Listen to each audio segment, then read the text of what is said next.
Pero ma'am, yung picture dyan, May hindi siya. skincare siguro sa loob na hindi natin alam. Ma'am, yung picture, hindi na yun ganun siya kaano. Hindi na. Okay. Ma'am, would it be possible for the Filipino people to even have a glimpse through a picture kay PRRD, ma'am? We will ask the lawyers. Oo, if that is even allowed. Magandang araw po sa inyong lahat. Reaction Update PH nagbabalik. Napakaganda ho ng pag-uusapan natin ngayon mga kabdik. Mantakin po ninyo, ayan na nga ho ba na sinasabi natin mga kabdik. Miss Rowena Guanzon may patutsada. Minention na ho niya si Mr. Chavit Singson. Matapos ngang ipahayag ni Mr. Chavit Singson na matapos nga ang naging eleksyon hindi na siya kilala ni Bobong Marcos at tila nagka-Alzheimer na. Mga ka-update, sa ating ang babalikan, sinabi ni Mr. Chavit Singson na pinapahiram niya di umano ito ng eroplano si Bobong Marcos at ikinakandidato, ipinapagilala, ipinapaingay ang pangalan niya sa taong bayan para iboto siya. Ngayon niyang nakaulok-ulok na itong si Bobong Marcos, mga update. Hindi na niya raw kilala si Mr. Chavit Singson. Kaya naman si Miss Rowena Guanzon gumalaw na rin at minention siya rito. Sinabi niya nga ba naman na cocaine and memory loss, what's the connection? Cocaine is not only an addictive drug, but it also can extremely dangerous. Ayan, mga ka-update. Sa sinabi nga dito ni Miss Rowena Guanzon patungkol sa cocaine, talaga namang nakakakalimot. Dahil mga update. Basahin po ninyo. There are many short-term and long-term effects of cocaine. Kaya pala mga ka-update, hindi na niya nakilala itong si Mr. Chavit Singson dahilan kaya nakalimutan na siya. Kasunod po nito, magsasalita rin po ang ating VP Sara kung saan may habilin itong ating Pangulo Duterte. Pakinggan naman din po natin ang maging pahayag ni VP. President of Labid, Vice President in the Philippines and a future President in the Philippines. Welcome to Duterte Park, Ma'am Inday, VP Sara. Sobrang blooming talaga ng VP Sara. Background kasi tatay mo. Dito po kayo. Marami pong mga bagong dating. Maraming mga first time po. May mga first time po tayo from Sweden. Nasaan yung mga taga Sweden? May first time tayo na galing sa Norway. At may first time tayo from Davao. Straight from Davao. Talagang came here. Saudi Arabia. At syempre, Germany. And of course, the Hague and Netherlands residents. Ma'am, kamusta po si Tatay Digo sa inyong pagdala? Okay lang naman siya ngayon. He's not in the mood. Naiirita siya sa kuko niya eh. So, inupit namin. Pinagkanam kami ng guarda ng El Catel. Kuko. And then we spend time bumili siya haip. Haip. Parang sinapay. Oh, yes. Nainil file. And then, sabi ko nga, he's not in the mood. Nagbigay na siya ng kanyang mga huling kabili. Sabi niya, kung saan daw siya mamatay, doon daw siya i-cremate. Okay, so sabi niya, naman yan. sabi niya, kung mamatay daw siya dito sa Netherlands, huwag na daw iuwi yung kanya katawan sa Pilipinas. Ipa-cremate lang daw siya dito yung ashes daw. Yung kanya. And then, sabi ko, discuss na lang natin sa susunod kasi hindi ako pro-cremation. Hindi ako pro-cremation.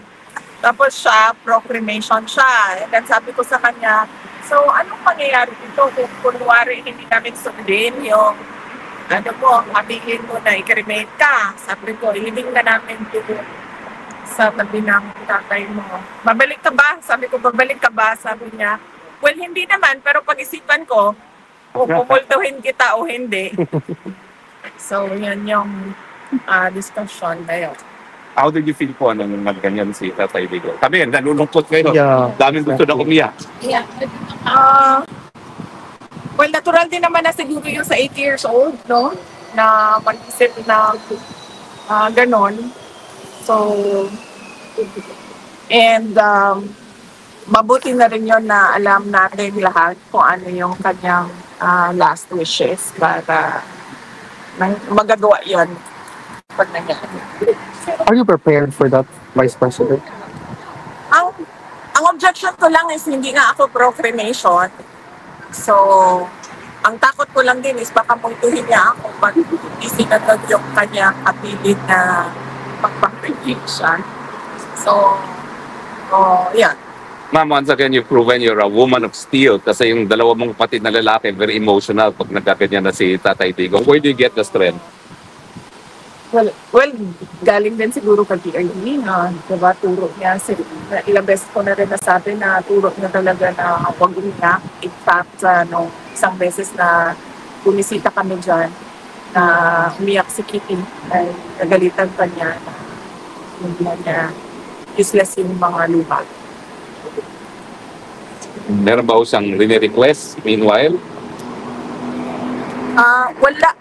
Yun, yung pagputol ng kuko niya, ni-request yun. And then, itak naman. Kanina, nag-request siya ng Coke Zero naman. Nabili niya naman po doon. Yes, nabigay ko naman yung Coke Zero. But I think, kasi hindi na ata siya ina-allow ng Coke Zero. So, nagsisikreto siya doon sa visitor center. Yeah. Pasaway like that. Coke Zero. Nasabi ma'am ni Ma'am Elizabeth na tinigil na lahat ng gamot. Is that because wala na siyang sakit or? Hindi ko alam kung ano ni Ma'am. Sinabi. Hindi ko alam kung ano napag-usapan nila mother. Hindi din namin napag-usapan din kasi kanina yung kanyang health. Pero sa nakita ko naman, umayak siya, sobrang payat lang talaga niya. Hindi naman siya tsaka namansin ko kanina, hindi ko na minention kasi medyo hindi nga maganda yung food niya. Maganda yung cookies niya Ako nag-therapy dito. Hindi ko nga alam maganda yung cookies niya kasi pumayat siya, di ba? So, you would expect na maglaylay ba? Hindi tight yung... Firm. Para siyang Volterra. Firm. Firm yung, tight yung kanyang dito, tsaka firm. Tapos yung kanyang wrinkles nandito lang sa noo Pero ma'am, yung picture dyan, May hindi siya... skincare siguro sa loob na hindi natin alam. Ma'am, yung picture, hindi na yun ganun siya kaano. Hindi na. Okay. Ma'am, would it be possible for the Filipino people to even have a glimpse through a picture kay PRRD, ma'am? We will ask the lawyers, if that is even allowed. And then we'll ask them to take a photo kung i-allow.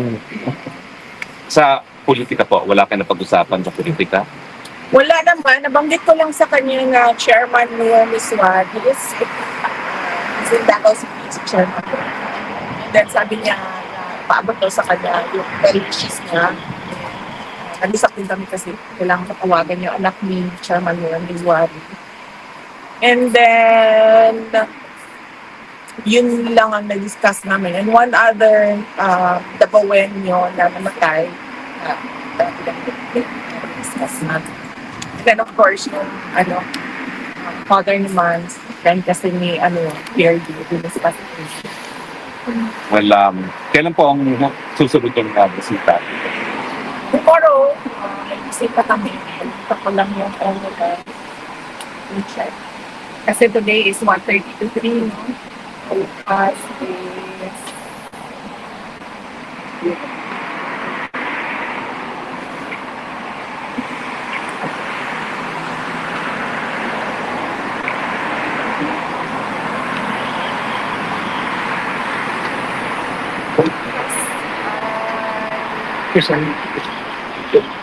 Alas 2. Ito ba? 2 to 3:30. Ay, sorry, Wednesday, no? Yes, ma'am. 3 to 4:30. 3 to 4:30. So late tayo po. kasi. July 9, no? Yes. 3 to 4:30. Hindi ba nag-work po yung usual charm ninyo sa kanya na pag nakikita kayo, he lighted up? Wala today I think si Panasos ata yung kinainisan niya Bakit po? Nandito pala si Atty. Mans. Hi, Andito pala si Join us, Atty. Atty. Mans. Hindi namin alam na nandito ka pala. Hi. Oh. Aso nakapasok Hi, si sir. Atty. Mans. Oo, kami yung partners. Kaya nga, I was going to ask nasan si Bakit Isabel. Wala. Manasa rin na yun. Can I ask a question on a different matter? What's your reaction to alias Rene recanting his previous statements against you, your father, and Pastor Kibuloy, and now he allegedly said, or actually stated na binayaran siya ni Senator Risa Hontiveros, ma'am? Yes, that is very serious accusation, and it should be answered clearly kung ano ba talaga ang nangyari. And kung sa tingin ni alias Rene na dapat siya ay mag-file din ng kaso, ay dapat gawin niya din yun. Para nasasabi niya yung totoo sa loob ng korte at nakakasagot din ng maayos yung mga akusado sa loob din ng korte. Nabasa ko na yung affidavit niya bago pa man siya lumabas publicly, yung facts. Pero pa nga nakalagay doon na nakasama niya ang mga witnesses ko ng ICC doon sa isang bahay saan siya pinatira sa Hontiveros. Is that a reason for concern po na allegedly tanim ebidensya, tanim testigo, tapos meron siyang mga nakasama rin na mga testigo na dadalhin dito sa ICC na posibleng tanim testigo rin? Oh, yes. Of course. Oo. In fact, sinabihan ko din ng lawyer ni President Duterte na meron nga gano'n na statement yung witness against Pastor Kibuloy na ngayon ay nagsasabi na hindi totoo yung mga sinabi niya. Sinabi niya na nakasama niya sa tirahan mga witnesses ng ICC. Yung minsan po, in-advise niyo si Kong Pulong to seek the speakership. Ano kong status ba? Hindi ko alam sa kanya. Hindi ko alam sa kanya kasi seryosohin niya yung suggestion ko. Pag wala pa kasi ako balita kung ano gagawin niya. Wala kayong balita kung sinong incoming speaker, incoming Senate President?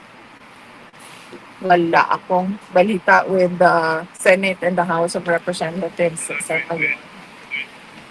On another question, ma'am, what do you have to say or react to when 42% of Filipinos are not favorable to the impeachment case filed against you and 38% only agrees? Does this mean that dapat ibasura na nila yung impeachment complaints with respect doon sa mga senators? Well, siguro marami sa ating mga kababayan naiintindihan kung ano yung ginagawa laban sa akin at sa aming pamilya. It's a pure political persecution at harassment. Dapat bang ibasura? Tingnan ng mga senator judges yung mga arguments na dahil marami kami mga solid legal arguments kung bakit dapat i-dismiss ito impeachment complaint. Aabutan niyo ba ho yung first day ng impeachment pag-uwi niyo or wala pa kayo on the first day of the right before the SODA? Will you be home?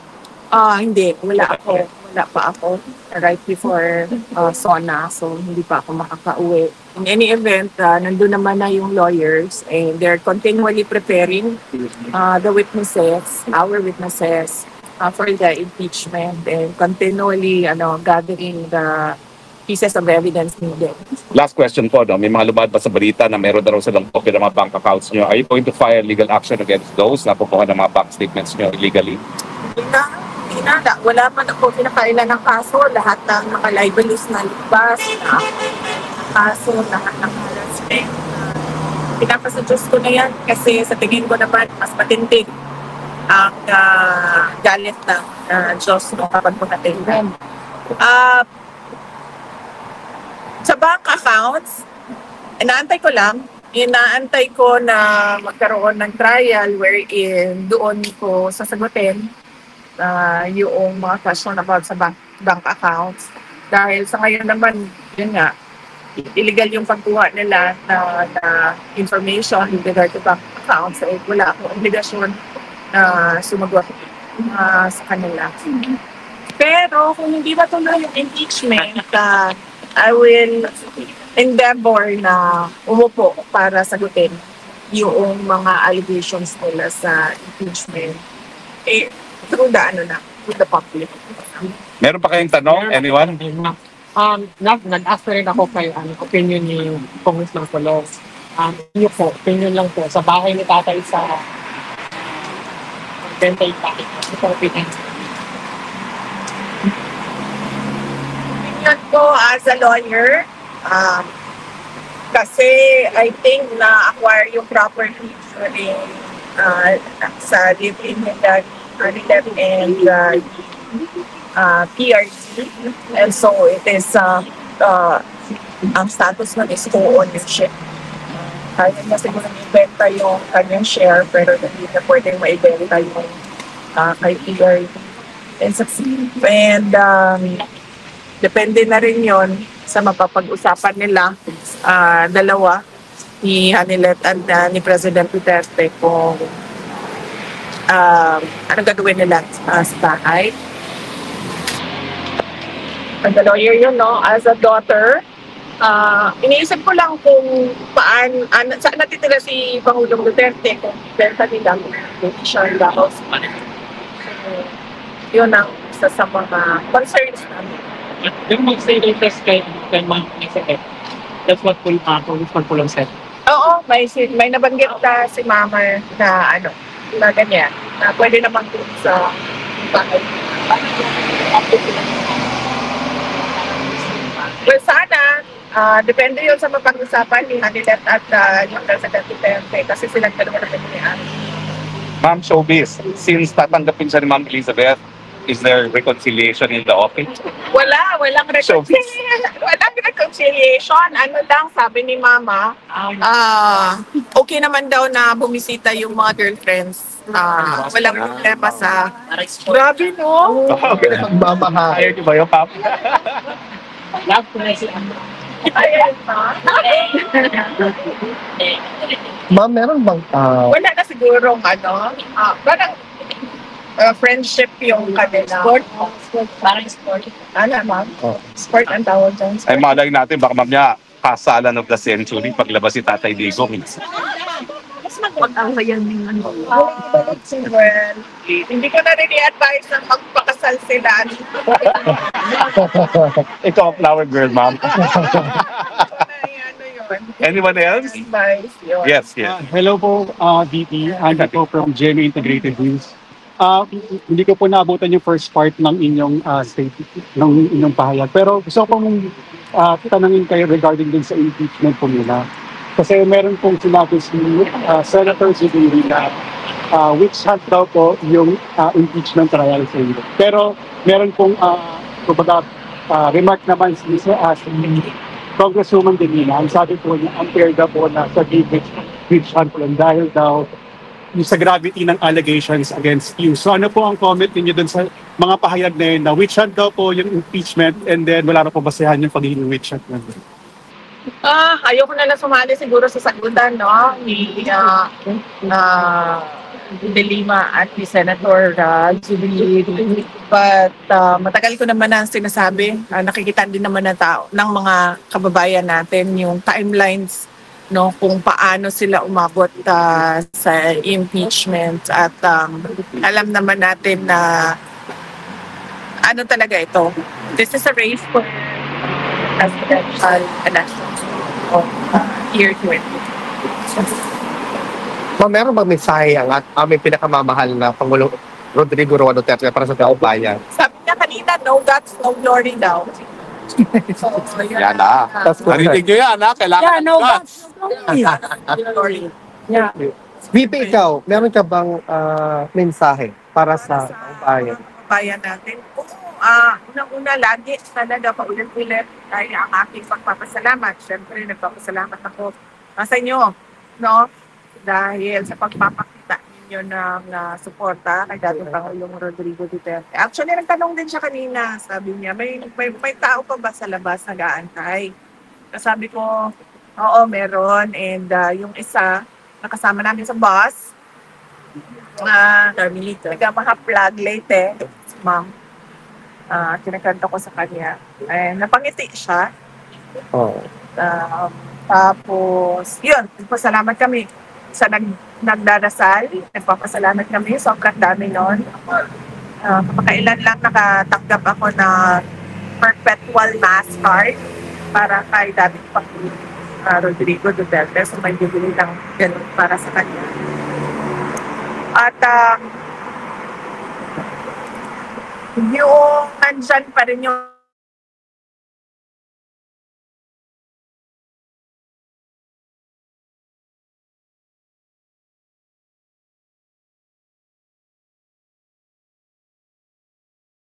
Kasi nabanggit niyo po yung kahapon pa tayo sa interview ni Atty. Harry na skin and bones na raw po yung itsura po ngayon ni former president.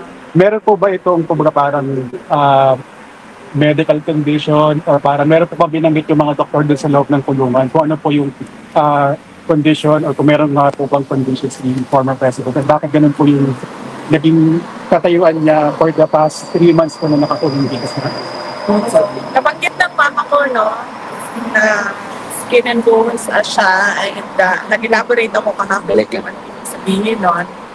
Sobra yung kanyang pagpayat. Yung nakikita ninyo doon ngayon, hindi na siya ganyan at all. No?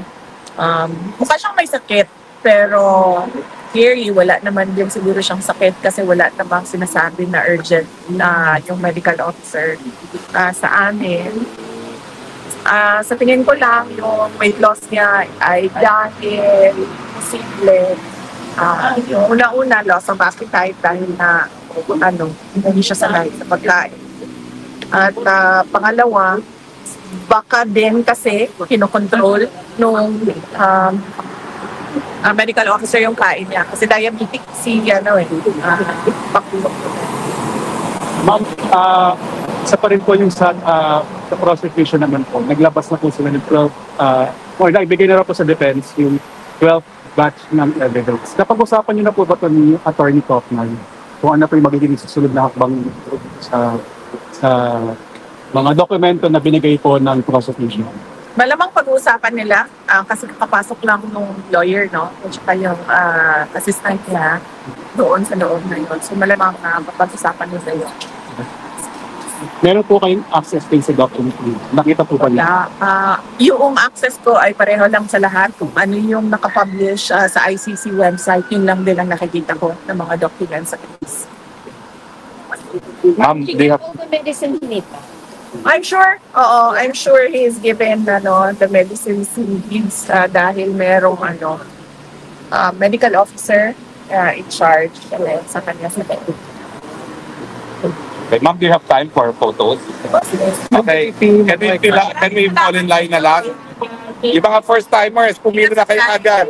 Mga first-timers, student na kayo, bilis. Maraming first-timers. First-timers, please. Go. Yan. Ano na yung camera niyo? Good to see you. Hi, hello sir. Hello sir. Nice to see you again. Okay.